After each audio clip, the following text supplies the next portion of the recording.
All right. Hello, everyone, and welcome to another Ask Me Anything here live at the Unemployable Studios. How are you, everybody? Good, good. Good night. You excited? Yeah. Already a heap of questions rolling in. Lots of questions rolling in, which is great. So, guys, if you can hear me loud and clear, can you guys give us a quick hello, a quick yes in the chat? All right. Again, we've got a lot of people live right now, which tells me one thing, right? There's a lot of people in Australia who want to stop guessing and start building wealth through property projects. This is why we all are here today. Um, Firstly, I want to thank you guys all for being here. We know your time is valuable, and the fact that you've jumped on live says something serious about learning how this actually works in the real world. This is what I'm doing on a daily basis. Carson, Shannon, and Kevin, who's on the panel with us today. I just want to make one thing clear, right? So today is not a presentation.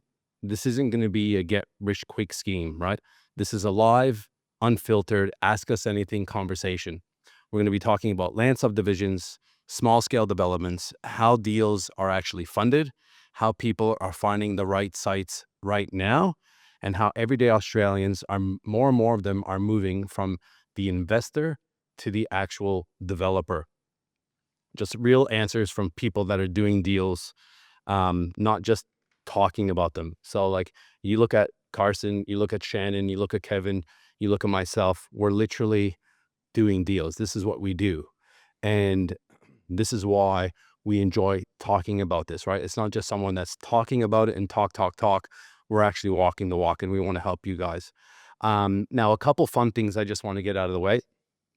We're giving away some unemployable hats throughout the program tonight, throughout the live stream.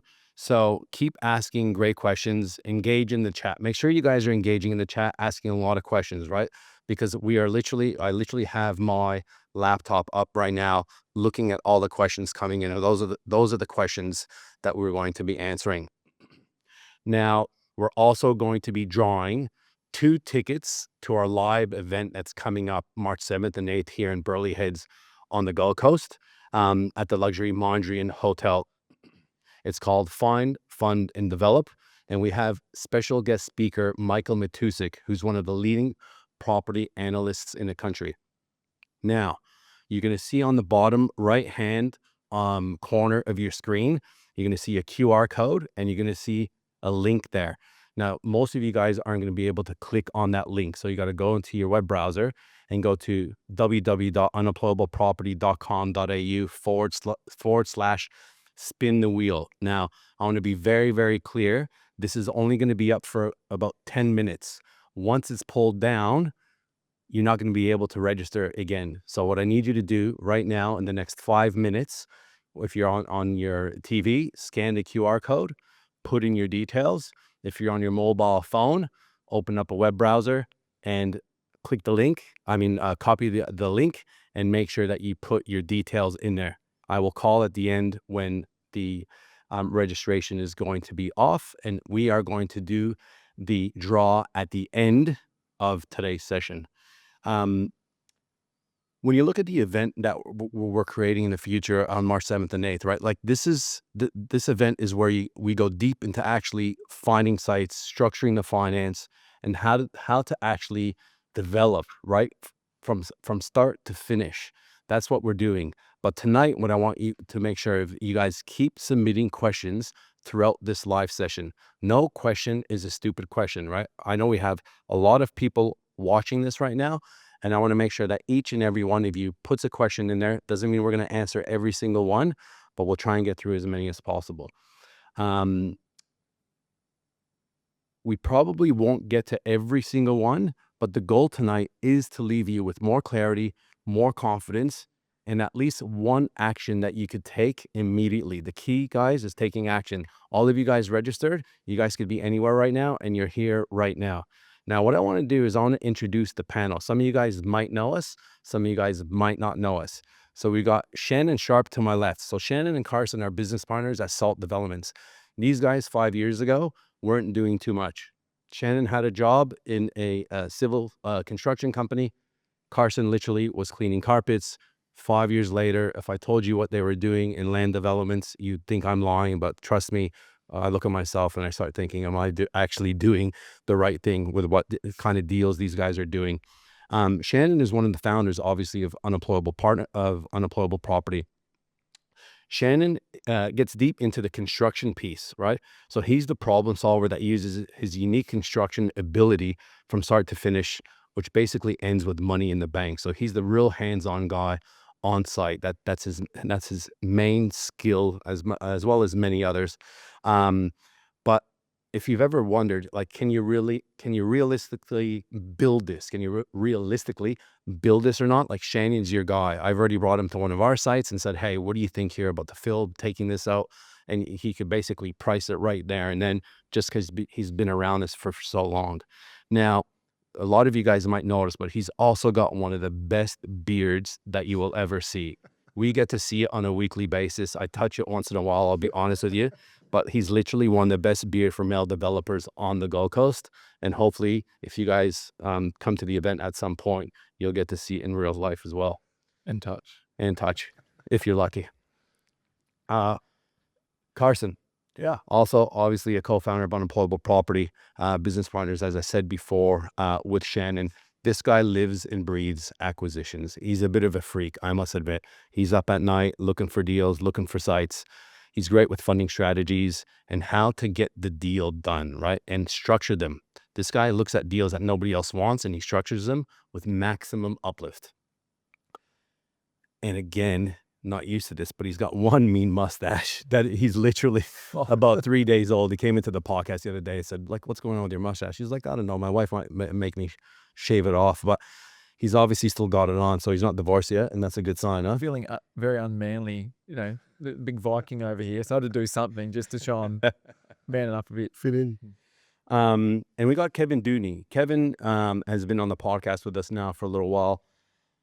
Kevin's done more deals than any of us put together on this panel, right? He's the owner of the Future Housing Task Force, which is a leader in smaller housing, in the smaller housing sector. Believe it or not, this guy has been involved in over 20,000 property transactions in his career. He comes with many, many years of property development experience, and he wanted to join us tonight so he can add as much value on the call as possible. We just said, hey, Kev, we're doing this live stream. What do you think of coming along? And he's instantly, yes, he just wants to add so much value. He's got so much wisdom. He's basically our living, property encyclopedia. He's old enough to have seen everything, right? But he's wise enough to remember none of it correctly. But Kevin, you know what? Thanks for coming on, mate. Really, really appreciate you. Thanks for that. And we're getting into the questions soon, guys. And for those who don't know me, I'm Eric. I'm the other co-founder of Unemployable Property, property junkie. Property development has literally changed my life, and I hope tonight it can help you as well. I'll keep things moving forward, but let's make sure I will promise to keep it really, really practical tonight. The reason why we're running Ask Us Anything is simple, right? There's a massive gap in the property space right now. On one side, you got investors stuck buying one property at a time, and usually most people only ever own one property, and sometimes they don't even get to own it. More and more people are getting squeezed by tax rates, yields, and on the other side, you've got developers who understand leverage. They understand the value of control and the value of creation and manufacturing equity. This live stream exists to bridge that gap. I want to be very clear on that. Not to turn you into a 100-unit developer overnight, but to show you how small, repeatable developments can change your financial trajectory like it changed mine and these guys. Now, for us to help you think about your questions in these areas, right? Like, how do people fund deals without having millions in cash? What's stopping most people from doing subdivisions? What mistakes cost the most? Ask real questions. Be specific, right? I'm reading through these questions, so I'm just going to have a look at them and just be very specific and be very, very clear, please. Now, one last time, on the bottom right-hand corner, click scan the QR code or go to www.unemployableproperty.com.au // spin the wheel. Just, Stu, can we chuck that up in the comments again? Yeah. So people can click on it. Yeah, it's also in the comments. He'll be putting it in the comments. Let's do that. Now we'll give you guys maybe 30 to 60 seconds to get that done. And then camera guys, Liam, take that down. This is for the draw, guys. For 2 tickets, they're $695 each to the event. Plus, we're going to give away a few hats. All right. You ready? We roll. Let's get stuck into it. So I can already see some great questions coming through. So let me just have a look here on some of these questions. All right. Here's a good question. And this is going to be for you, Shannon. What's an average cost of civil construction per lot for a subdivision in Queensland ready to build on? Ready to build on. What's the cost per square meter to build a house? No one knows. It changes it on every single project. It's different. So whether you're building a small project like a 400 square meter lot, or you're doing an acreage. So some of our acreage sites have road frontage of up to 50, 80, 100 meters sometimes. So you're putting in a lot of road for a single lot. Then when you go back to 400 square meter lots, you can put in as much as 10 or 20 meters. So your construction reduces severely for each of these examples. And then it depends on material type, what you have to do for the council in that area, curb. Could you nail it down to say a 400 square metre lot subdivision as an example, as a rough? I wouldn't give a straight answer. We float anywhere between 90 and 200 There you go. as a range. So I wouldn't give a straight answer on just pick a number.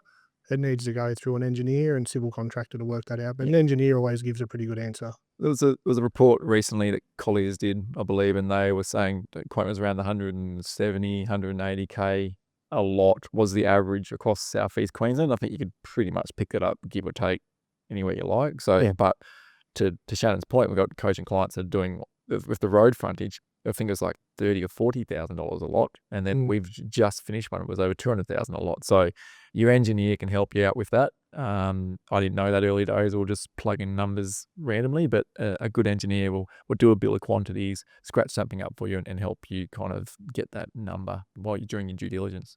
Right. All right. Let's move on to the next question. We've got Paul. So the question is, in a tight market, what channels are most effective in Southeast Queensland specifically for finding development sites off market, and how do you assess planning, yield, and infrastructure risks? So it's really 2 questions there. One is, what channels are you using to find off market sites, and how are you assessing planning and yield and infrastructure risk? I think this is a great question for you, Carson.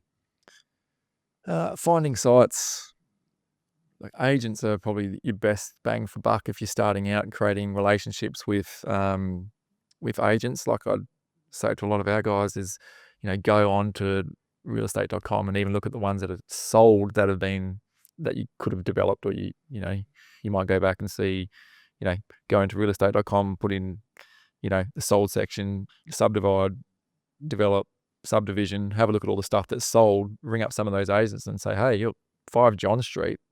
That's exactly what I'm looking for. And then, tell them you're market ready. Hopefully you want to be market ready, and then, be front of mind for these agents. We had an agent on the pod just recently, and I asked him that exact question. How do we get on your, Rolodex of numbers of someone you're going to call? And you just got to be front of mind, make sure that you're adding value to that agent as much as possible. But so agents are probably the easiest way you can do. I mean, we've done letterbox drops. We sent about 900 to get one deal over the line. It was worth it, but it's a lot of work to do that. So when you're starting out, you'll probably quit along the way unless you're super motivated to do that. But yeah, so yeah, agents are still going to be your best point of call for creating those relationships. So what's your thoughts on that, Kevin? You've been doing this a bit longer than me. Yeah. If you're dealing with agents, you'd say to them, look, if you can find the site for me, we'll help you to organise for you to sell it. So it gives them that hope of keeping the job. That's what they look for, is those commissions. Yeah. Also, town planners are a big one. Another one we used to do is we'd always follow every subdivision and work out which town planning team did it, so we could start to figure out which teams found it. And we start to interview them saying, how did you get that deal? and build a relationship through your town planning teams, your engineering teams, who also will then get the job. Yeah, no, that's good. There's a lot of mum dad agents. Probably there's also like 5% of agents or even less that specialize in hunting development sites. You want to find who those guys and girls are, because they are, especially they've probably got one big sale over the line, got the big commission check, and they're like, we'll just go after development site, and they understand it a lot more intimately than the mum dad agent. So there's a few buyers agents out there that just do development specific sites, but you'll find that there's certain agents that just do it as well. So if you can get chummy with them, that's gonna be a way to go. Another question here. If you don't have your name on there, I'll just say exactly whatever your tag is. So LDF7J. What are the pros and cons of investing directly into a property compared to buying REITs? So REITs is a real estate investment trust, such as VAP. That's the question. I'd like to answer this one, and if anyone wants to chime in. Again, I said something earlier, right, with developers, leverage and control. I like to be in control of my own destiny. If you want to just invest in a REIT, it's a bit more of a lazy investment for yourself, that you're entrusting somebody else, right, a corporate company, to do what they do. And I'm not saying that's the wrong thing to do. But for me, I like controlling the development myself. I like finding the development myself, investing, whether it's my own funds or doing a JV. I think it's just, and it also depends on your circumstances, right? Time. So if you're working full time and you've got 3 kids and you're a single dad or a single mom, or you just feel like you don't have the time to do something like this, and then investing in something like a REIT, depending on which one that you're investing in, wouldn't probably be a bad option. But for me, if you actually put some time aside and get committed and learn to do these things, and this is the thing with what we're doing, we didn't come from money, right? We started literally with nothing. Like Carson, I say this story all the time, was cleaning 5 years ago. He was cleaning carpets on $1,000 a week. Like, that is the reality of his life. But he decided, you know what, I'm going to take control. I'm going to learn how to do this. And now, he's changed his life, his family's life, and for generations. So that's kind of my 2 cents. Do you guys want to add anything to that one? Oh, look, I think some of these groups that pitch deals to you and you put in your money and you get a return or whatever it might be, like sometimes there's big acquisition fees that they pull out of it, and then big project development management fees all the way through as well. So you just got to make sure you look into the numbers and make sure that they're a reputable group, because unfortunately I've seen them go south as well. And I mean, doing your own deal can go south. There's risk in anything that you do, but you just got to make sure you're getting into the weeds, because anytime, whether it's a joint venture or whether it's one of these groups, you've still got to look at that deal as if you're buying it yourself. Don't take the numbers as gospel that they're giving you for the sales. You've got to do your own homework, because at the end of the day, if it all goes wrong, you've got to make sure that you've given the best chance by doing your homework. So I think one thing I'll quickly add is a company that sells cars, BYD, Build Your Dream. In the business of property, it's build your dream team. And once you've got your dream team, makes a hell of a difference. Yeah. 100%. The consultants do a lot of the heavy lifting for you. That's for sure. All right. So we've got Keith Korostevets. Sorry if I didn't pronounce that correctly. Keith. What do you think of this year with the chance of a couple rate rises coming up, and how is it going to affect the market? Kevin. I think there's a very good chance the rates will go up, but because it's always the way they play. Hook them first and bill them second. But in terms of how it affects the market, we're in a market at the moment of frenetic activity. We're not building enough stock. We've got a lot of people wanting to play. I don't really think it's going to have any impact on the market. I think we're still going to get probably a 5 or 6% rise this year. Looking forward into 2027, I'd probably hold on to some of your hats. But this year, I think it's not going to be affected at all. It'll upset people's affordabilities, but it won't create a problem. Although I'd keep an eye on the fact that we have a 13% rise in cars being repossessed, so there is a lot of pain out there at the moment. And so no, I wouldn't be overly concerned about it. Kerry Cullen, what type of projects do you think will struggle over the next 3 to 5 years in Australia? Carson. Um, Good question. I think we're staying away from built form a lot. We are doing a little bit at the moment. We've got 34 units that we're doing at the bottom end of the market, but anything that's got like a really heavy construction piece, especially in the built form, I just think that there's a lot of risk with that. So I just stay away from, really heavy, big built form, projects, especially if they're long-winded. To Kevin's point, if there is a bit of pain in a couple of years' time, you don't want to be in a really long-winded deal. You want to be in some shorter deals, or you want to make sure you got plenty of margin. So, me and Shan chase more difficult sites that have a lot of fat in the deals, probably double what a lot of developers are happy to chase. So the way I look at it, if our average project's been, say, 35, 40% margins at the end of it, if we have a 20% drop, we're still making 20%. But if we know people that are doing high rises on 15, 17% margins, and you have a 20% drop, and it's game over. So That's the market I was going to mention, which we don't play in at all, but you might be able to recall the statistics from the DA approval. We went to a meeting, or a UDIA meeting, and the approvals of high-rises developments, it was only like 40% of them actually get built out of 100% that get approved, because they just don't stack unless they're super high-end and the square metre sale price is right up there to cover the costs. Like those towers aren't stacking up at the moment very well. They're very low margin. Kevin, you've been through plenty of cycles, mate. What's your thoughts? More bad than good. Well, since 79, everyone who gets caught in the high-rise market, except for someone like Harry Triggerboss, because he always built the low end of it. So he built affordability within the high-rise. So he was the first one to sell because he was racking, packing and stacking. But once you start getting caught up in the concept of, it's $12,500 a metre to build a high-rise these days with the land, that's $1.2 million for a 100 square metre unit, and the resale market is still somewhere in the 900s and 800s. So you're going to get caught with your resales. Yep. And they're going to kill you. I once heard a saying from a very famous developer, and he said, "Build for the masses and eat like a king." Right? And he builds boxes. That's what he does. He's in the high-rise market, but he builds boxes. It's the same thing over and over again. And he has a certain avatar, a certain target market that he uses. So I think, even though there's a lot of money coming in, that high-end luxury, $30,000 a square meter, one per floor, that was booming like crazy throughout throughout COVID, that is starting to slow, in my opinion. Obviously there's a lot higher risk in that, and we just had another buyer's agent that we were talking to not long ago, talking about how acreage sites are becoming harder and harder to develop through councils. And I think you said this as well, Carson, is they're starting to want smaller and smaller blocks. So those are some of the questions that you need to ask, agents and town planners and these types of things. So yeah, in my opinion, I think moving forward is smaller blocks. Anything too big, probably a little bit more high risk, and you probably have to have fairly deep pockets.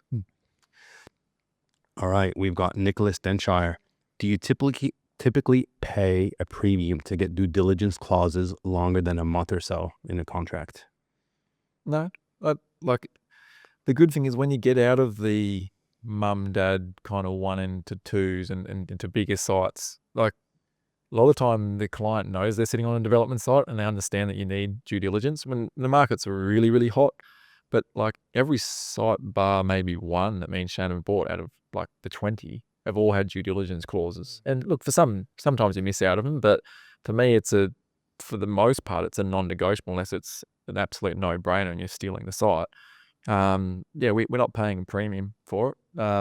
And sometimes we use it to get into the deal, and then if we need to renegotiate from there once we find out some bits and pieces. But yes, it's just really difficult when you're doing a splitter potentially and you're trying to get a long due diligence clause. But if you've got something that's got a few warts on it, a few moving parts, then it's not that difficult. Yeah, we're typically honest with the problems that the site potentially has and negotiating as to why we need the due diligence so we can get across these problems to offer the price that we're putting forward. Guys, if you're enjoying these questions and answers, show us in the comments, show us some love just to make sure that we know we're hitting the mark here, and keep bringing in the questions, please. Keep bringing them in. The crazy thing about due diligence, though, like that was one of the biggest things that I learned early days. Like I'd subject to finance, building and pest. Like I didn't even know you could put a DD clause into it, and it gave me a safety net to then make offers, knowing that I only had $1,000 to put down as a deposit. I didn't have the 5,000, and I'd be like, okay, put down 1,000, and after it's satisfied, then I'll give you the balance. And in the meantime, I was trying to find someone that had some money to actually do that. But it gave me the confidence to actually start making offers, because I knew I'd get my money back if I pulled out of the DD. And $1,000 is a big spender. right, that was on the credit card too, Andy. All right, guys, we're gonna take a little break, and we're gonna do our first giveaway. So Liam, if you could get the Wheel of Fortune up. All right, we're gonna do our first unemployable hat giveaway. Take it away, Liam.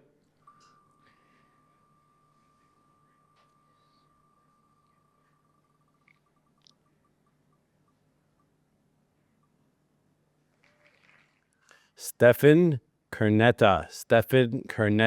You're the one that has won an Unemployable Media hat. And we'll get the team to get that one sent out to you. Well done. Nice. Awesome. Are you still in the comments? Yeah, are you in the comments? Are you here, Stefan? You better be. You better still be here. Let us know in the comments. All right, what do we got here?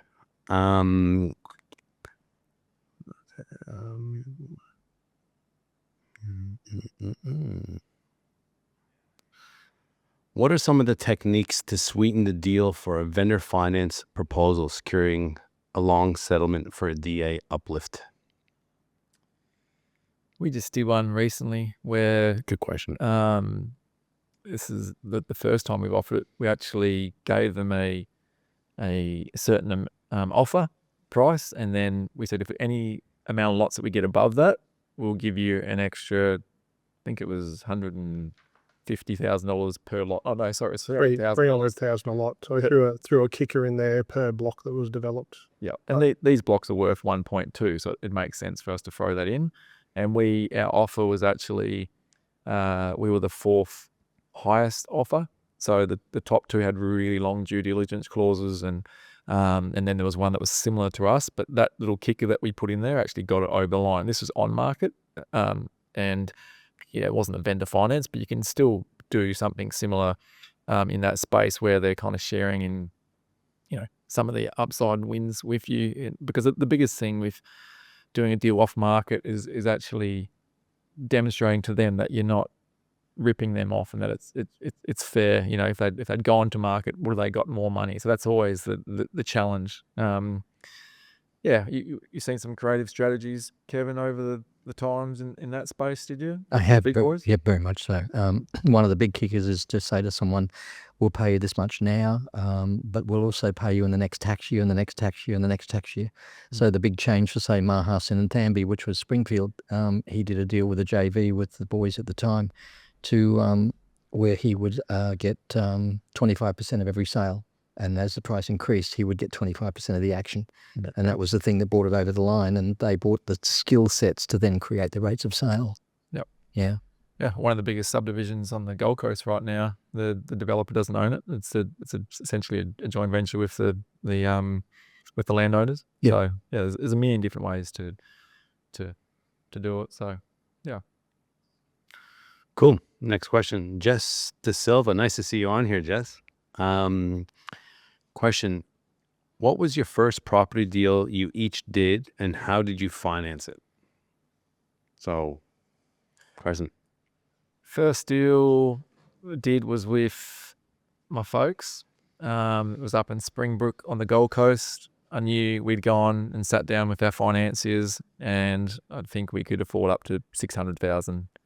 So, and we had a line of credit facility set up as well with about $170,000 play money. So that was our deposit to buy the property and also to do the deal. So we had to find a pretty small little deal. So I was targeting sites on multiple lots and or titles.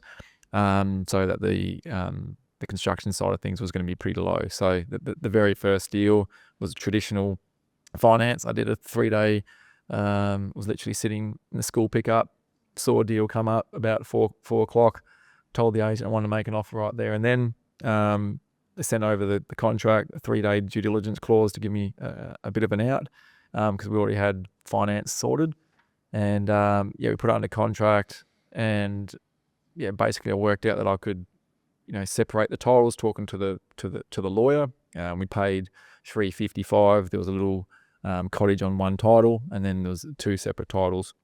So after we settled on the property, we got it revalued. We got the titles separated through the solicitor, and it was valued at $505,000 or $510,000 or something like that, literally a few weeks after we settled on it, just by separating the titles, because a lot of vendors amalgamate the titles so they're only paying one set of rates.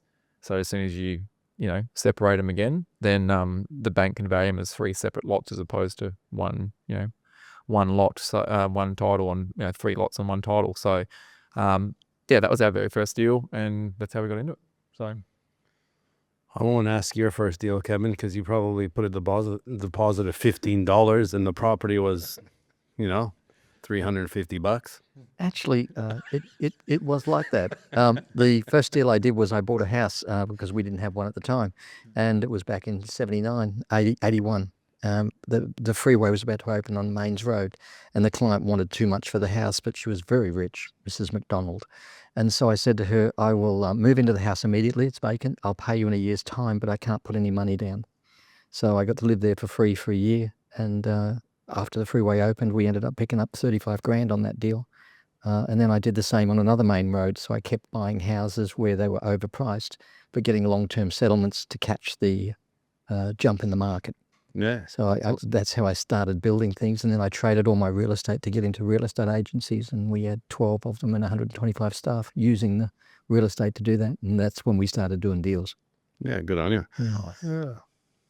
My first property was not so successful. It wasn't a deal. The very first one, I jumped into a house unit here locally, paid $292 for it in 2008, and then GFC hit mid-year, and we carried the cost of it for 8 to 10 years, paying the interest, paying the insurance, and till we broke even 10 years later. At that point, I thought property was a hoax. I was like, that's it. Property's a rip-off. I'm never getting back into it. But first deal was the 3-lot JV with Carson here on the Gold Coast. We made the barbecue, and you had your acquisition eye tuned in then, and you're finding properties left, right and centre, and we ended up doing a 3-lotter that looked pretty difficult to Carson from a construction piece, but it was a fairly simple one in my world. And we went and knocked that out, and that was the start of it all. So it's interesting when you start thinking back of your first deals. I was in Canada still.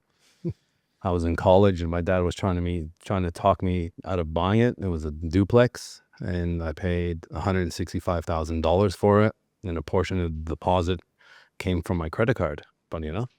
And then saved some money and renovated that, and had a nightmare time with tenants and rats and all kinds of stuff. And ended up flipping that. Kept it for a while and flipped that one, and then did it again in Canada, and kind of 3-4 properties in from there. And a lot of people are going to listen to this, go, $165,000. This is 23 years ago now, which is a long time, right? But again, got into the market and took a plunge. You can't do a lot of certain things you could do back in the day. You can't do a lot of that stuff now. You got to be a little bit creative. But I never thought of JVs, and it's like you either have the money to do something, or you don't have the money to do something. So yeah, that was mine. As someone, Lewis White,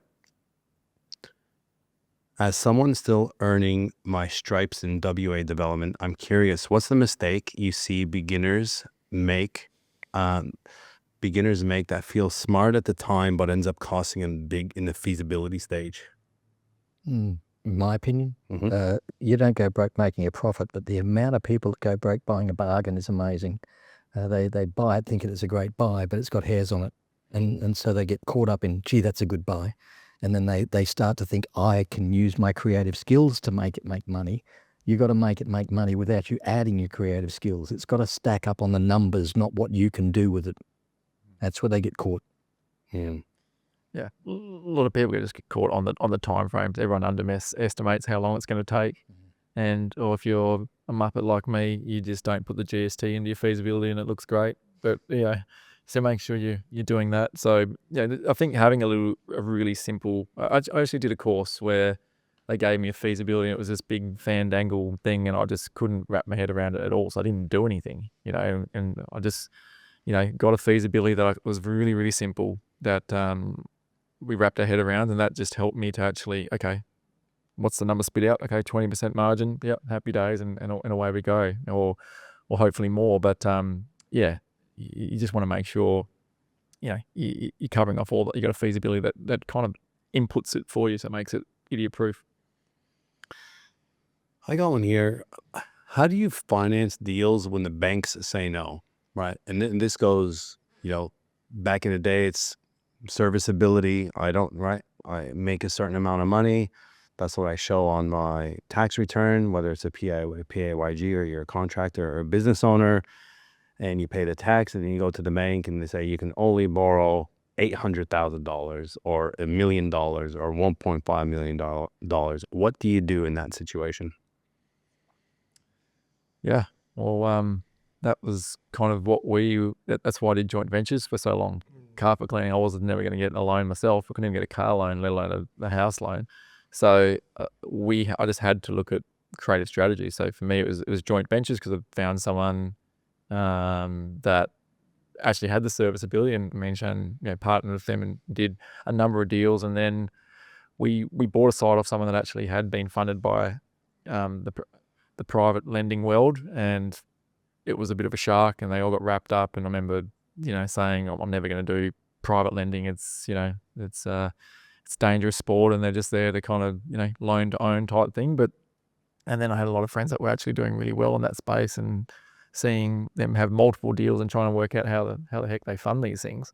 So I guess it's finding a really good broker that understands that world, and then hopefully structuring deals, but capitalized interest, getting long approvals and getting that uplift got us, me and Shane, into many deals, like one we just recently finished. So I was going to say, we lean on the later out of that, structuring deals correctly and getting the equity uplift through approvals. So getting those long-term settlements, able to increase the value of the property through a development application, and then that's what's given us the legs to keep going. And then you don't hit the serviceability barrier.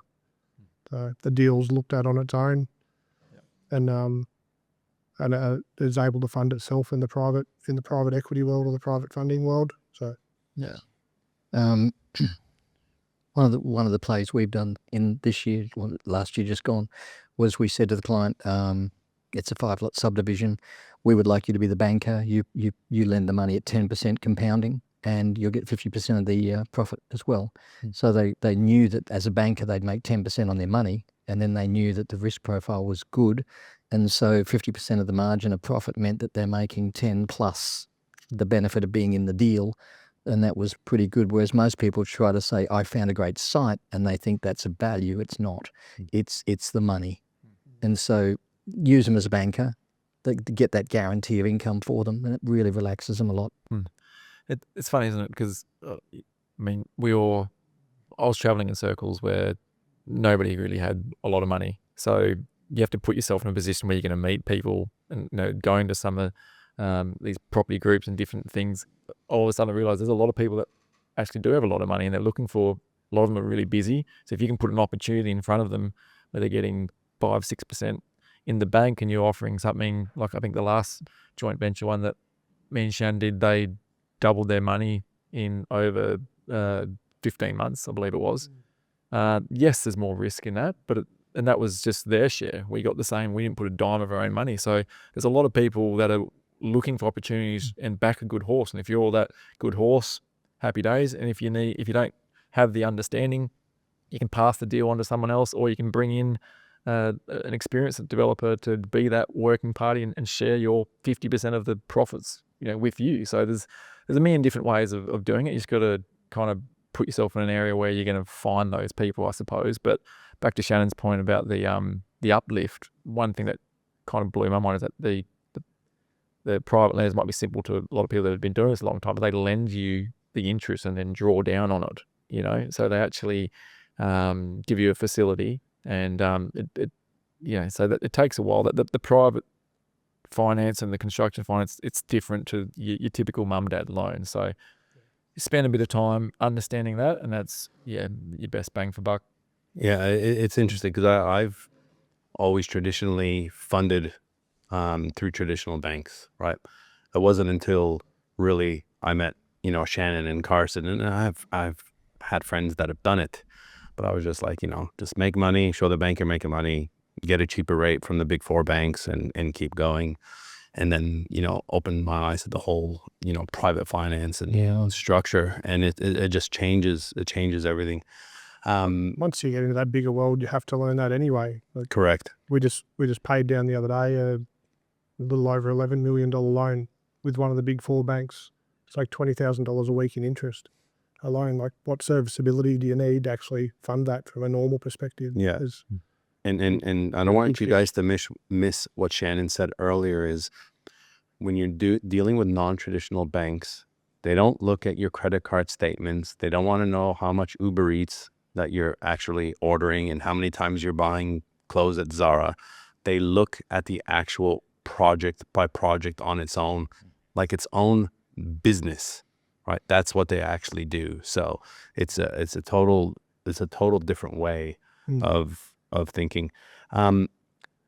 Where do you find joint venture partners?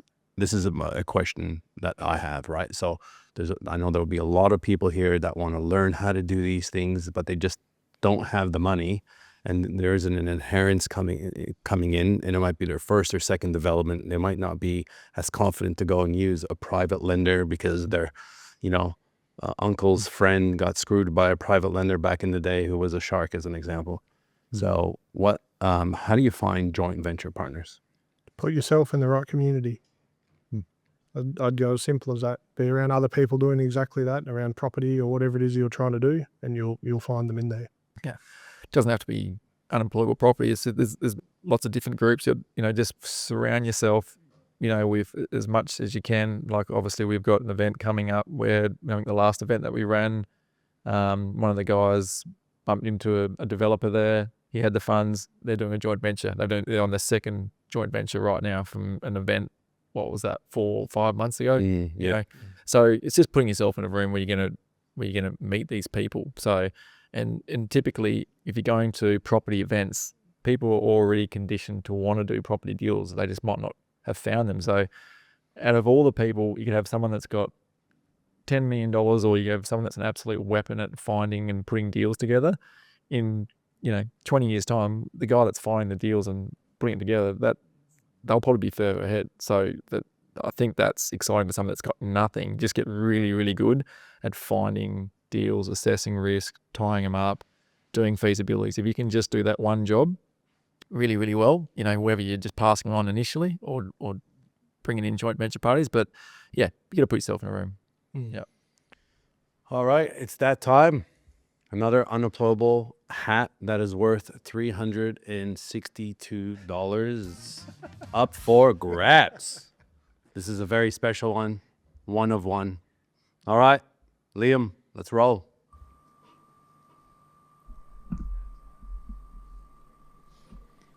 What do we got? Who do we got? Ooh, Michael P. Congratulations. You've won the one of one unemployable property black hat with white writing. Signed by Eric. Signed by me. Guys, let us know in the comments. Are we doing well? Give us some love. Give us some hearts. Give us some 100%. I'm watching it. It's live. I'd like to add something that you mentioned earlier. Confusion equals no. And when people put a deal to someone who's got money, if there's even a hint of confusion, you will automatically get to know. You've got to know that deal as though it's your child. You've got to know its history. You've got to know where it's going. You've got to know the numbers. You've got to really get it down to an elevator pitch. Yeah. How good is this? I'm just reading in the comments. Tim Cornbridge literally spent $362 on an emergency vet bill this morning. Imagine the exact amount that I said. Give him a hat I've got one in here for Kev, for me. for you. Oh, thank you. It is, what's the most common piece of advice given to beginners that actually sets them up to fail? That stops them failing, you mean? Sets them up to fail. They want me to... What's some poor advice that people get that they shouldn't do? Oh, so tell them, okay, well, gee, that's an unusual way of going about it. Already that guy's dead with that sort of thinking. But anyway, the way to fail is you hold onto a deal like it's the only deal that's in the marketplace. You hold onto a deal and you don't want to share any of the margins or any of the profits. You're not flexible enough to actually let go and just let it grow. You don't do your homework properly. You haven't built a dream team to start with. You haven't taken the time before you get to a subdivision. What you should have done was make sure you interviewed everybody as a developer in that area as though you were a reporter to see what they did right and get to know them and really say nice things to them. They love validation. The richer they are, the more they like validation, for Christ's sake, because they're not told how much greater they are when they get good at it. So, piss in their pocket and tell them it's raining if you like, but, do that stuff. But if you don't do that and you don't do your homework and you haven't thought about the money, it's always about the money. And also check out rates of sales, check out everything you like, or just go out and buy the bloody deal and go broke. That's the best way to go broke. Just do that. I love it. I love it. Before we go any deeper to the next part, guys, I just want to quickly show you guys something, because what we've been talking about here is exactly why we built Unemployable Property in the first place.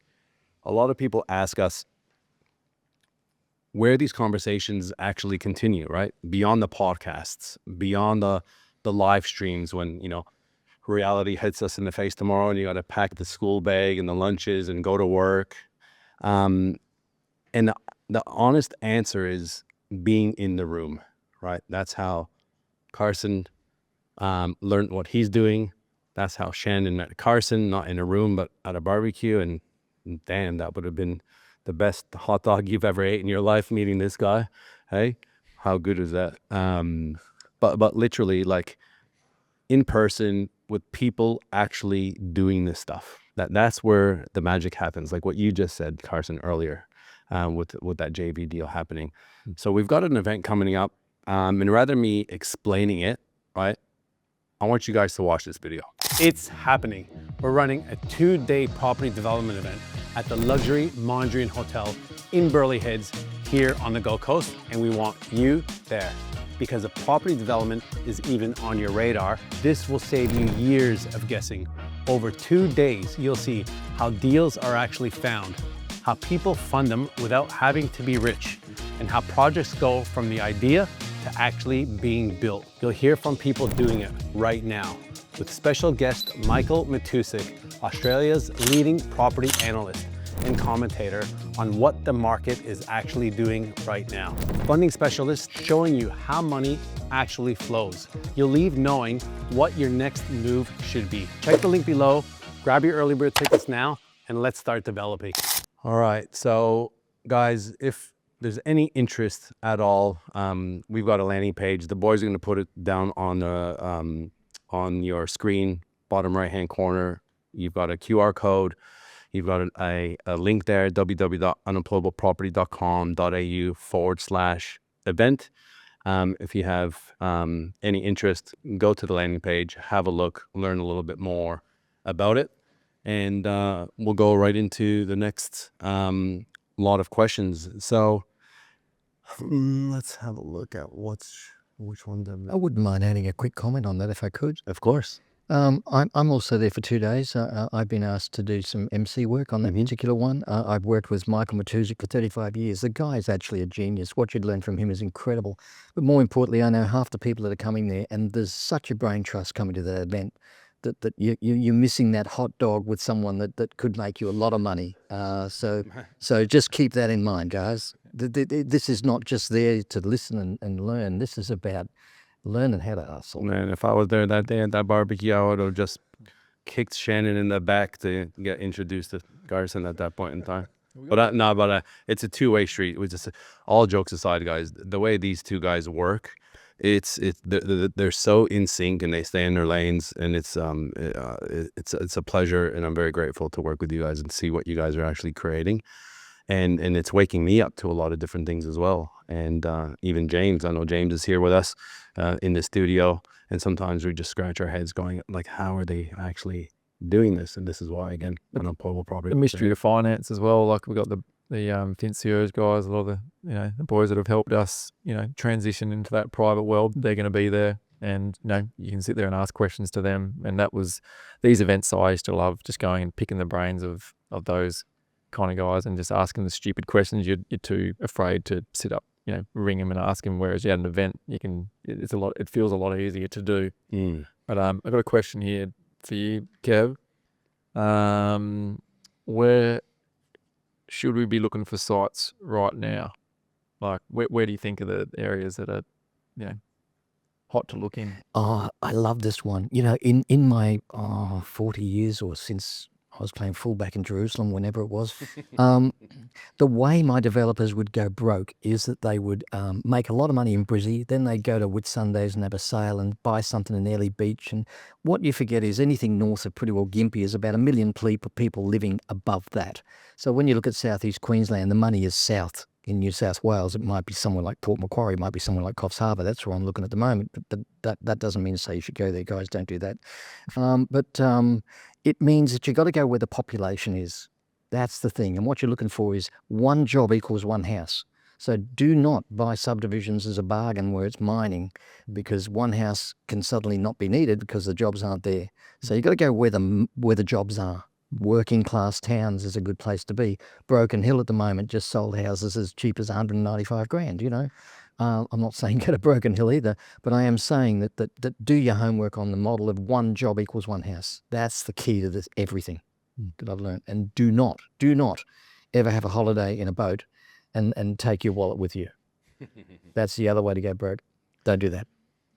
I got a question more around the find, right?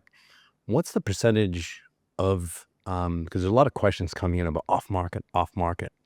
What's the percentage of your guys' deals that you're doing right now, or that you have done, that would have been off market deals versus deals literally that are on the market on realestate.com or Real Commercial or Domain, as an example?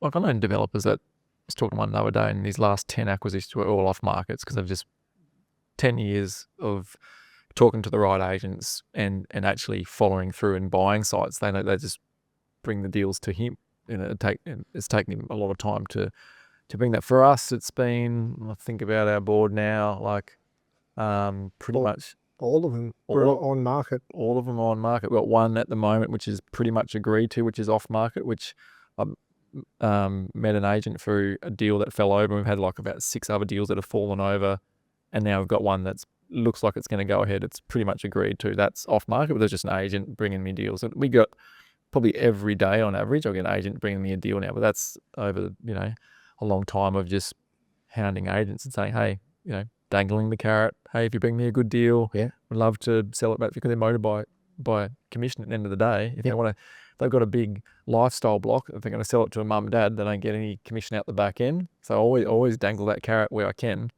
I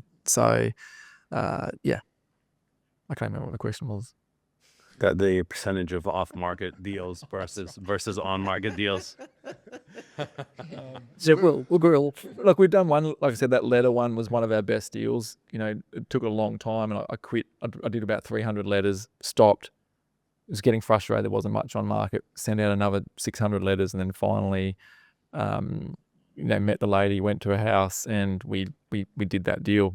We just put a little tea bag in the letter, so she opened it with something chunky in there. Basically, the letter said something along the lines of, "Hey, I can pay above market value if we can work out the right terms, as long as it's a win-win. Give me a buzz."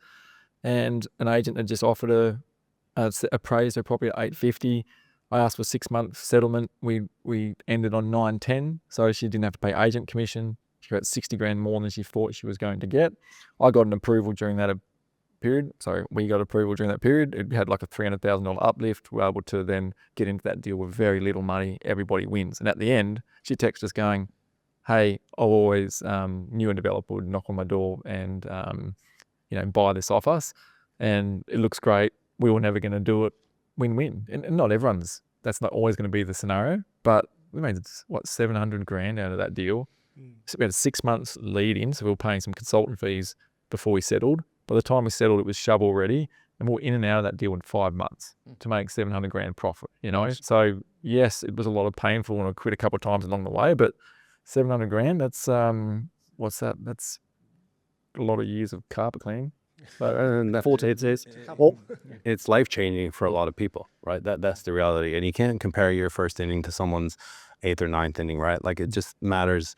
Some people are listening to this just for entertainment. Other people are listening to this because they're like, I need to make an extra 50 grand a year for multiple reasons. Or, I want to make my next $500,000, or I'm sick of my job and I want to get out. Like, this is the reality on a lot of this stuff. Another one came to us off market.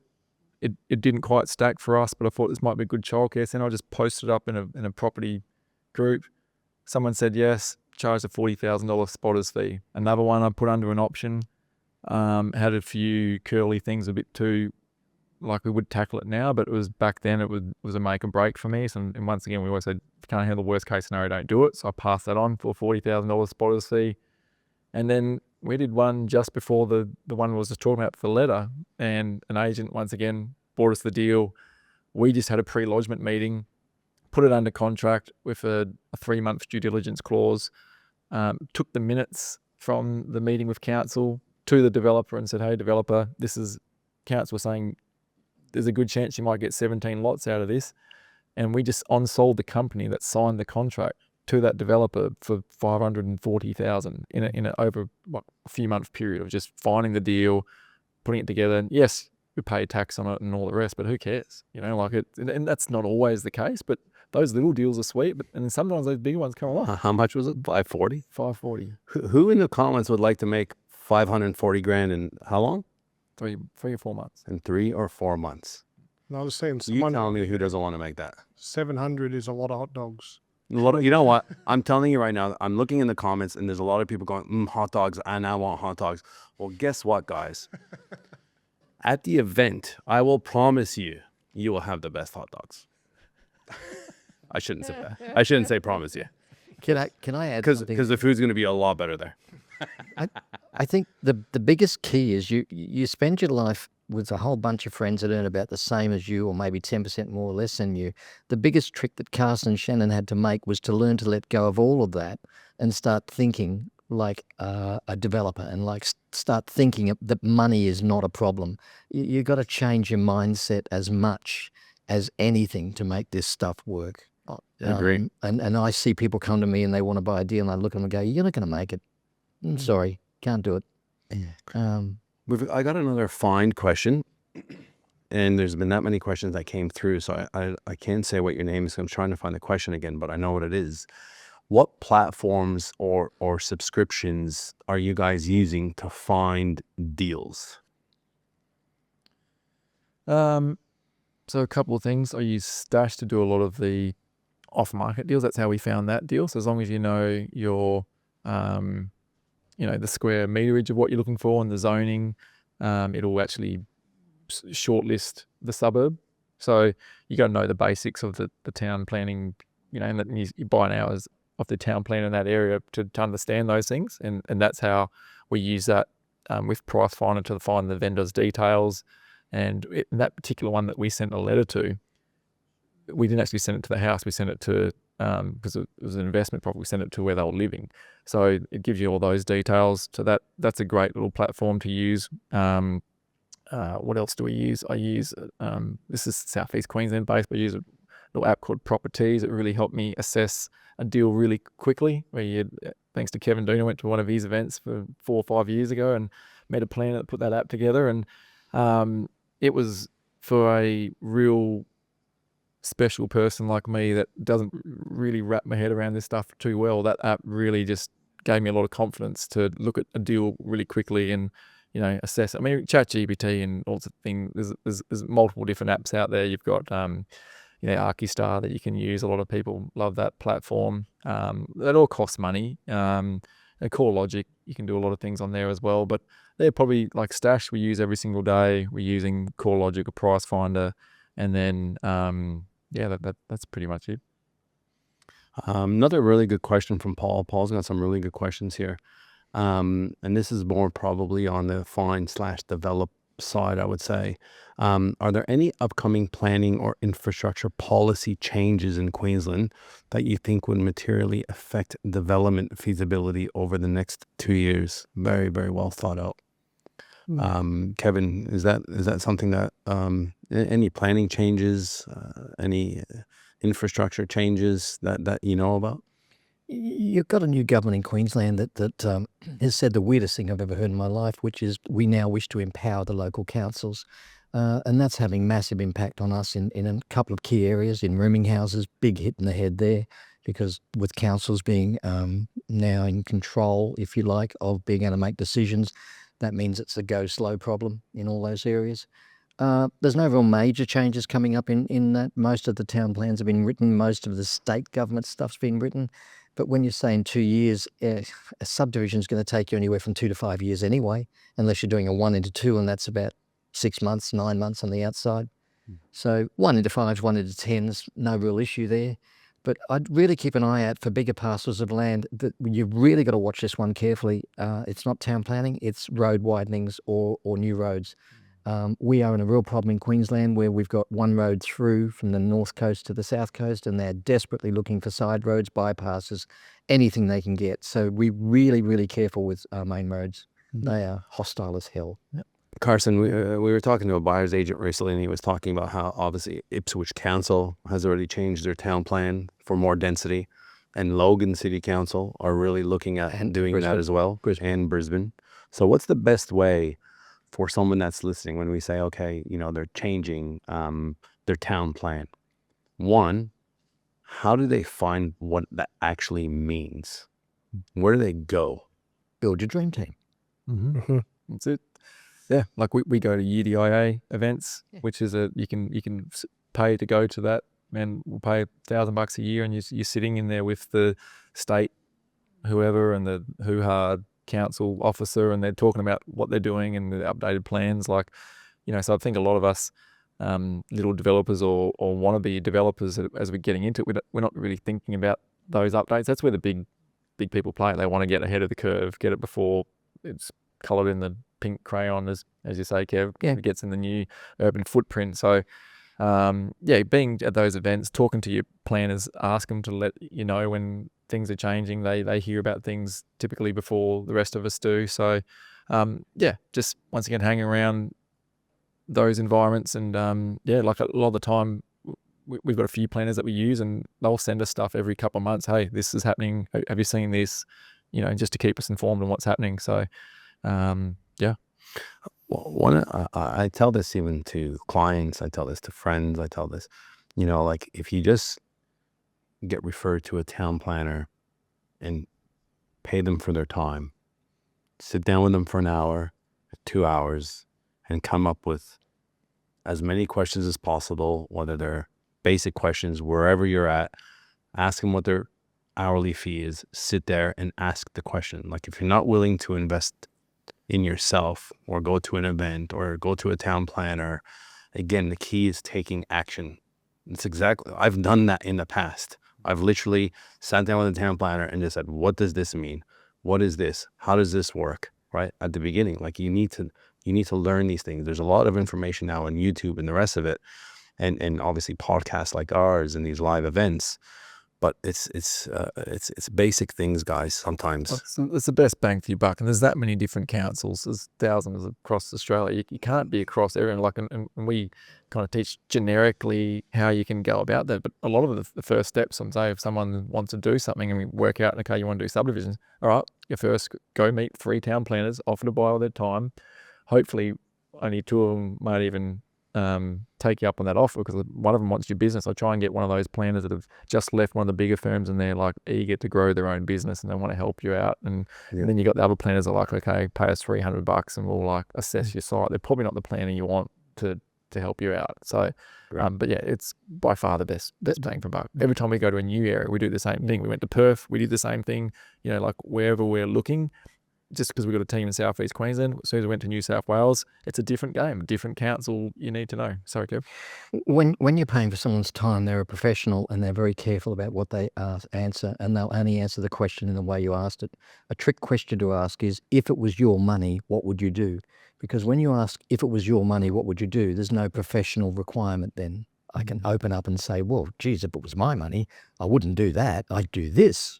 So it's a great question. You got to focus more on the questions. Really get good ones. Thank you, Kevin. All right, guys, it's that time again. Another hat. Some lucky winner. Here we go. And the winner is Mark Thompson. Congratulations, Mark Thompson. Another unemployable hat roaming the streets of Australia. All right, let's get into a few more questions, guys. Another really good question, this is more of a developing question, is, are most of your guys' projects impact or code accessible? And whoever wants to explain what impact and code accessible is first, I think that would be great. And then which ones are you guys doing? Oh, that is a good one. Majority of our projects are all code accessible because we chose to not take on the risk of pushing the envelope with a lot of our developments, especially our first ones while we got going. Can you tell us the difference between code and impact? Yeah. Code is simply what has been designated to be built or allowable in that area, basically. So and as long as you're not impacting certain trees and waterways and creeks and road frontage widths and all these things, if you can design something that's fit for purpose in that area, that's a code product and it doesn't go out for public notification.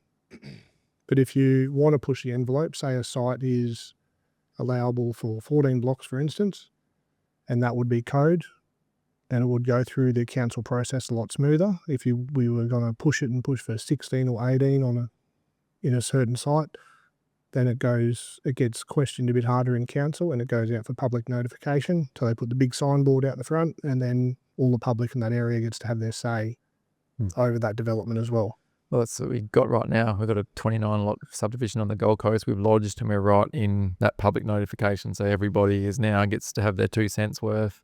There's too much traffic in the area. We don't like this. We don't like that. And some of them are legitimate concerns and you can hopefully tweak your plans to do it. Or sometimes it's just like the traffic report says it's fine and it doesn't matter what's going to happen. They're never going to be happy. But the other third part of that is have a look in your local council. That one that we sent the letter to, that me and Shan did, that was a risk smart assessment. It was actually a fast track DA. So it was done in a number of weeks. So some councils, if it's really a tick and flick, which is even like a quicker process than your code accessible, talk to your planners and get your head around what that looks like, because we did one in Logan and we were in and out very, very quickly. So yeah. All right, I've got another one. How to fund? Tell me a little bit more about traditional. This is a funding question. Traditional banks, joint ventures, and say second tier lending. What are the kind of pros and cons to each of those? Because you guys have dealt with banks, you've dealt with JVs, and you've dealt with lenders, right? Like underneath our hat, ideal capital execution, right, guys? Sometimes you're all three, sometimes you're two, sometimes you're one. But a lot of people, there's a lot of collaboration in property. So I want people to understand that so they can see what angle might be better for them. Yeah. I personally like joint ventures when you're starting out, because it takes a lot of that risk and heat off you if it takes a little bit longer. Like when you're starting out and you might have a little bit of capital or no capital, all of a sudden you got someone else that can actually service that debt and hold that, and you don't have that pressure of the private money. It makes it so much easier. So, and then like stepping into that private world, the flexibility that offers you of, once that light bulb went off in our heads that, hang on a minute, we don't actually need to give away 50% of our profits. If we can just find a deal, secure it, and either raise just the deposit, or we can get enough uplift to essentially be the soft equity / deposit. Like to give you an example, this is an extreme example, but like the one that we just did recently, we had a 40% uplift on the a bank valuation before we settled on the property that we were able to use as our deposit to basically fund a very big project that we didn't have the funds to do ourselves. So just by structuring a deal correctly, we avoided having to do a joint venture. But joint ventures, I think, are amazing, because I like that collaboration as well. Like working with Shannon, and then early days, our first joint venture party, she taught me a heck of a lot. She'd had some experience already. She could see that I was eager, and we were eager to make things work. But they could also see that we were green and fumbling our way through. So we just geared it. I said, look, you have 85% of the profits. Give me 15%. I won't even be in the joint venture agreement. Just employ us as a project manager. And if I'm terrible, sack me, and it'll just be the spotter's fee of 20 grand. So the risk to that person coming is like, okay, I actually like the deal. I actually think you could probably pull it off, but there's no real risk to that person. Like I made the deal pretty attractive for them to say yes, and then that led to bigger and bigger things. So as long as you don't get too greedy on that first one, what Kevin's point earlier, then it's the way I looked at it was we made 45 grand. They made 300 grand out of that first deal, but it was a hex deck that I didn't have, and we made a little bit of money. Like we learnt on the job, and you could get all the theory, but actually getting into a deal for JV, that was gold. It gave us the confidence to keep going. The key point there is, when winning is everything, surrender. Just let go. Yeah. There's some comments asking how much are the tickets. Yes, if it's on the Gold Coast, our event is on the Gold Coast, in Burleigh Heads at the Mondrian Hotel, brand new 5-star luxury hotel. The tickets are $695 each. Literally, we're not even breaking even on the event, guys. We're just trying to get as many people there as possible to add value, because we honestly really enjoy what we do. That is full 2 days catered, with a networking event on the Saturday night. So there's $695 for the people that were asking. Next question: for a rooming house, do you require, this is Natasha Fair, for a rooming house, do you require to do a public notification? No. A rooming house is called a Class 1B construction. A house that you normally build with a builder is Class 1A. Class 1B is as of right. What I mean by that is you can get any residential block of land in Brisbane, or could. It's changing a bit now, but you can go to anywhere in Brisbane, buy a block of land if it's residential A. You can get it BA approved and DA approved by external certification within 4 weeks. Start construction within 8. There is no external requirement. The only time it triggers that is if you buy a block of land that is, say, emerging communities, that is impact accessible. Then it has to go for an MCU and all sorts of other stuff. So make sure that you are able to do it without bothering council. External certification, everyone. Thank you. Just looking at some more questions here. There's a lot of talk, lots of talk in the comments, guys, which is good, but let's keep coming with some questions. I got Paul coming with some bangers, but I answered a fair few of his. I want to give everyone a little bit of love. Paul's a very successful guy himself, so. There was a good one earlier. I've lost the name now, but that was when you were talking about, Carson, moving along that deal that you put an option on. And it was, how do you structure a deal? How do you get a finder's fee for a deal? And how do you secure that and move it along without the worry of someone going to take it off you? That's a good question. I think I'd ask some random person in Facebook for a non-disclosure agreement that they had, and I'd or just scratched up. Because at the end of the day, if someone's going to take the deal off you and run off, are you going to sue them and chase them? It's probably not going to happen. But it did.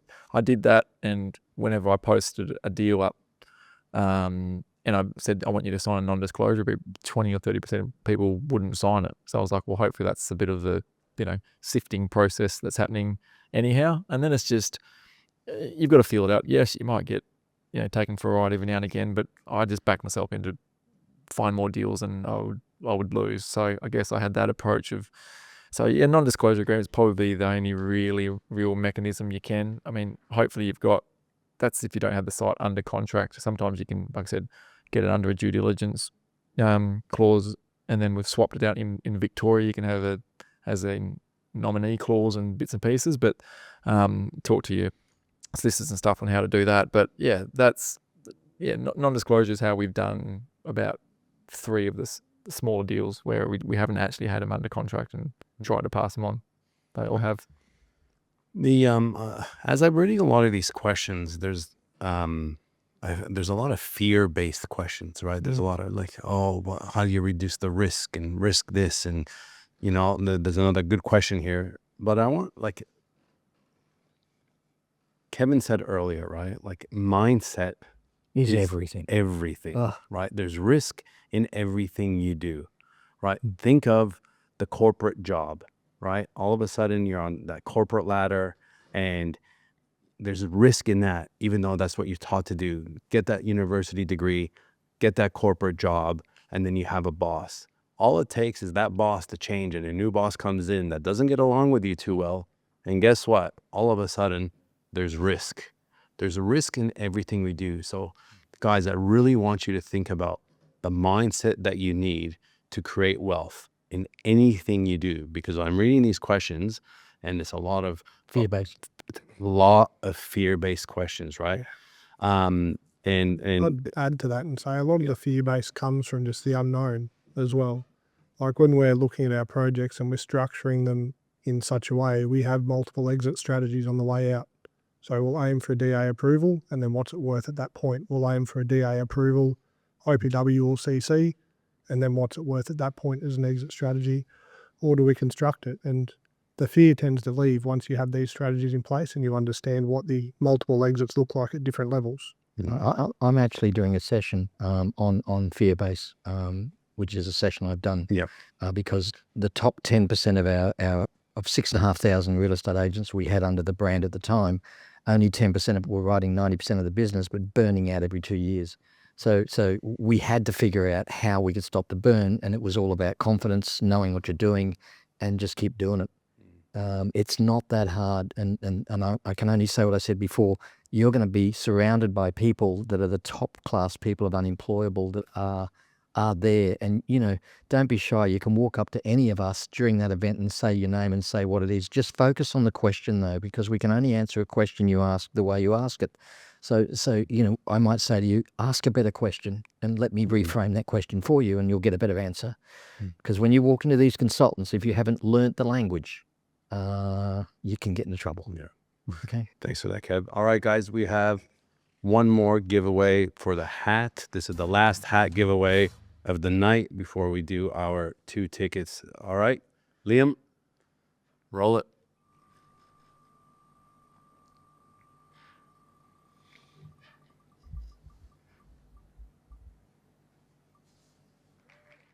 Glenn Bailey, you are the winner of the hat. Glenn Bailey, thanks for coming, Glenn.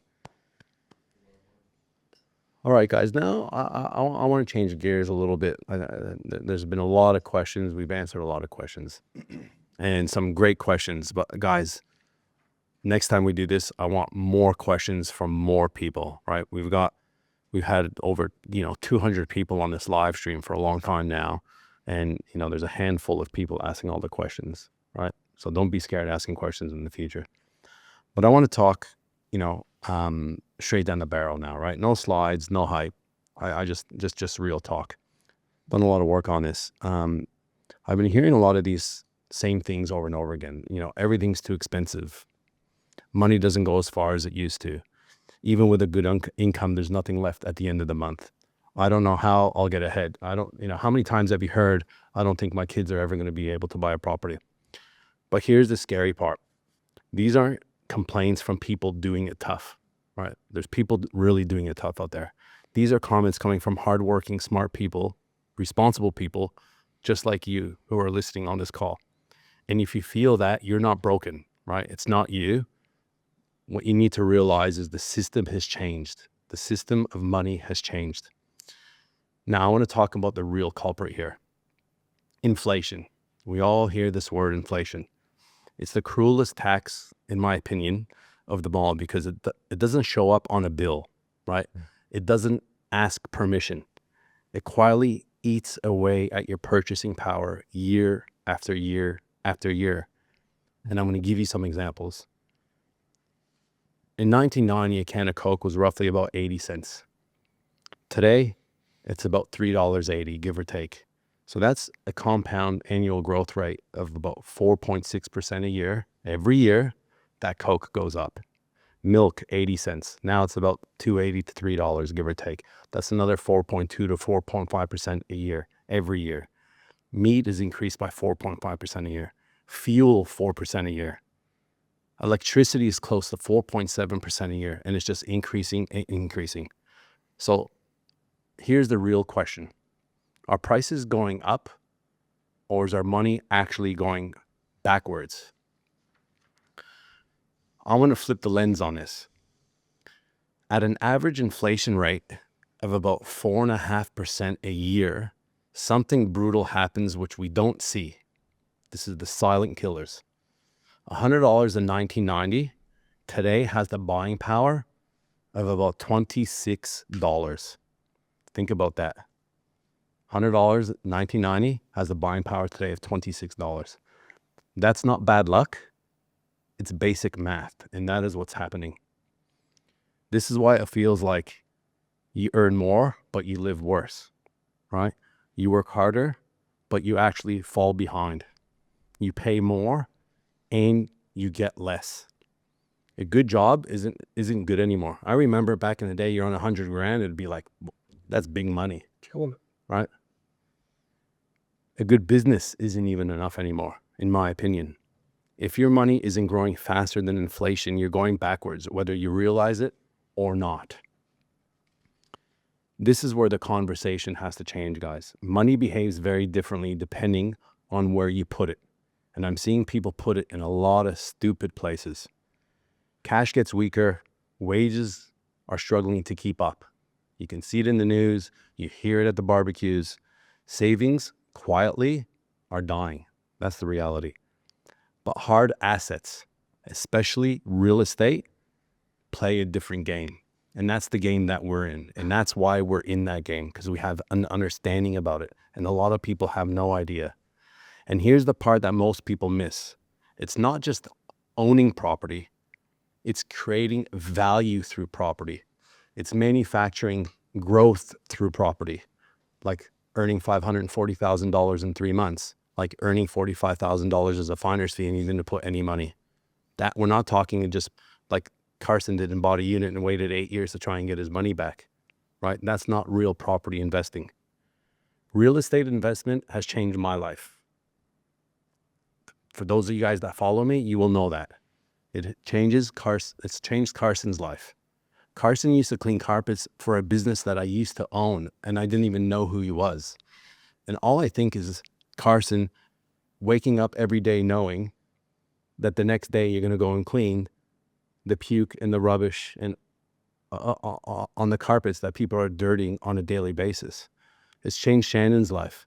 It's changed Kevin's life. But not overnight, right? Not without work, but it's changed us permanently. I know some of you watching tonight are already on this path. Paul's asked a lot of questions in this chat. I know who Paul is, right? And I know real estate development has changed his life as well.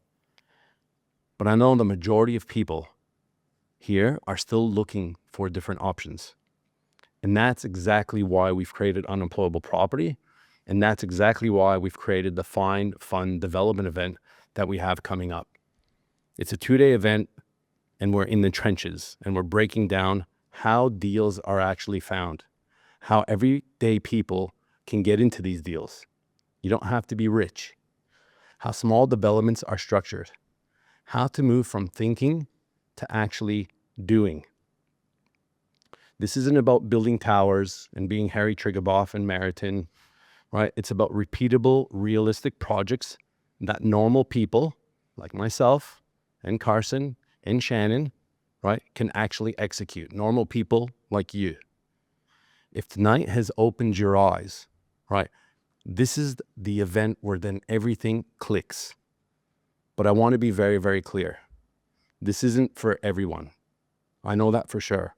It's not for the people looking for guarantees. It's not the people that are looking for zero risk, okay?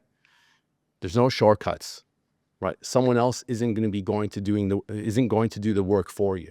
Someone else isn't going to be answering the questions that you wanted to put in the comments that you didn't. But if you're sitting there thinking, I need a better strategy, which I know a lot of you guys are sitting there going, something's got to give here. I can't keep doing what I'm doing. I want to learn this properly. Then this is your moment, in my opinion. March 7th and 8th, we're in the room at the luxurious Mondrian Hotel. We didn't do it in the back of the Novotel, okay? We're at the Mondrian Hotel, the best hotel right now on the Gold Coast. Michael Matusik will be speaking. For those of you guys that have been living under a rock and don't know who Michael is, he's one of the top housing experts in the country. He's been analyzing the Australian property market now for over 30 years, and he'll be revealing the most relevant property insights to date. You will hear from everyday people doing deals right now that are in our community, that are changing their lives, that were in the exact same position you were in on the other side, right, of this video. You will hear from a 15-year-old that found a land subdivision that is set to profit over $13 million. And guess what? It wasn't off market. He found it online, and anybody else could have found that too if they know what they're looking for. Inflation doesn't wait. Property cycles don't wait, and neither does time. So here's my ask tonight.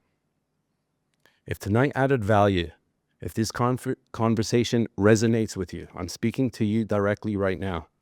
If you're done hoping things, get easier, then you need to take action. Grab your ticket. You will not regret it. Find fun, develop. Come and learn the skills that actually change outcomes.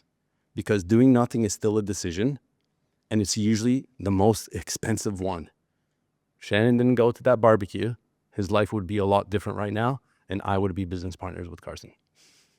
But honestly, we would love to see you in the room. We'd love you to come out and hang out with us. And you know what? I'm just going to do this. I haven't even chatted with the boys about this. But anyone who purchases a ticket up until Monday, right? It's Thursday night, up until Monday, we're going to give you a bonus. We're going to give you the full recordings of the event. We usually don't do this. We don't give recordings away, but we'll give the full recordings to the event so you can have them forever and you can review them. And it's a full 2-day event with expert speakers. And also, this is something I'm going to throw in the mix because I think this is amazing value, right? Where anyone that purchases a ticket to the event, again, up until Monday, this offer's gone from Monday. This event will be sold out March 7th and 8th. You can sit live on a podcast recording in our professional studio here in Southport on the Gold Coast, and you can watch a live podcast when we're interviewing somebody. Then you can grab and come and hang out after the pod and have a coffee with us. And you can actually see how we do things in behind the scenes rather than seeing it from your computer screen. Be here live, come and hang out. This is only available for you, no one else, if you purchase up until Monday. There's no specific time, just Monday at the moment. If you're keen, on the right, bottom right hand side of your screen, there's a QR code. There's the link. Take that, www.unemployableproperty.com/event. And let me tell you, you will not regret it. If you come to the event and you actually think it's rubbish, I will personally give you the $6.95 back. That's how serious I am about this. I'm sick of people sitting on the sidelines and complaining, right? You need to be in the game. But again, it's not for everyone, and you need to decide if that's you. Guys, let's do the tickets. All right, so we're going to give away 2 free tickets, guys, to the event. March 7th, March 8th, Mondrian Hotel, Burley Heads. 2 full days of education, fully catered, not hot dogs. Better food than that. But if you want hot dogs, we'll give it to you as well. And at 6 p.m. on Saturday night, we have a networking event after the Saturday event up on the pool deck at the Mondrian, hanging out with cabanas. We got canapes. There's going to be some drinks, and we're just going to hang out. It's going to be unbelievable. And for 2 lucky people, right, they're going to get 2 free tickets. And if you do get a free ticket, guys, make sure you bring a friend. That's what you could do for us. Bring a friend and change their life as well, because I'm telling you, you won't regret it. All right, let's roll the first one. Let's go. $695 ticket up for grabs right now.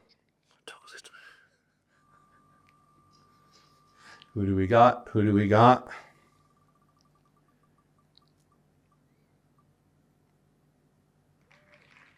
Paul Barisic. You know what, man? I'm telling you, energy, it's actually real. Paul is in the comments, smashing it in the comments. And that's the guy I was just talking about. It probably sounds rigged, but it's not. Let me tell you, that's unbelievable. Unbelievable. Just like the $362 vet bill when I actually said $362. Let's go. Congratulations, Paul. Well done, mate. I know you've been putting in a lot of work. Yeah, just you deserve that one. All right, next one. Let's go. Last one. $695 ticket.